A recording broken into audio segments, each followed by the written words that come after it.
d'Algériens ont été choqués d'apprendre que l'Éthiopie va rejoindre les BRICS en janvier 2024, mais pas l'Algérie. En fait, les gens ont une mauvaise image de l'Éthiopie. Ils pensent qu'il s'agit toujours d'un pays pauvre, mal géré par des dirigeants corrompus, et qui a faim. La réalité est tout autre.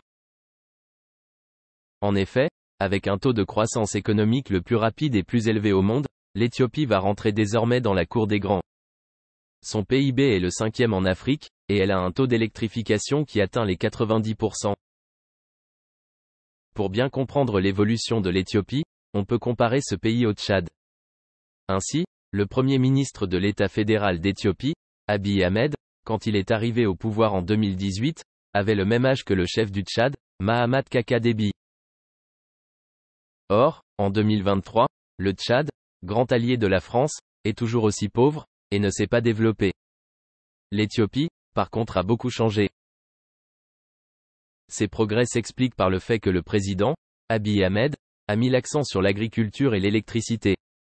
Deux domaines stratégiques, qui ont constitué les deux clés du succès de l'Éthiopie, ceux qui lui ont ouvert la porte des BRICS.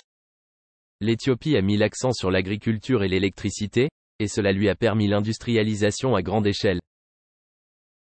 Le nouveau BRICS, avec l'adhésion de l'Arabie Saoudite, des Émirats Arabes Unis et de l'Iran, sera en mesure de contrôler la part du lion de la production mondiale de pétrole. Il en va de même pour la forte croissance du PIB, des nouveaux pays BRICS. Dans quelques années, il représentera 30% du PIB mondial, et dépassera les 30 000 milliards de dollars. Il est possible que l'Algérie soit un membre, un jour des BRICS. Elle en a les capacités. Mais sans une bonne gouvernance, qui reçoit un appui populaire, cela paraît difficile. L'avenir nous le dira.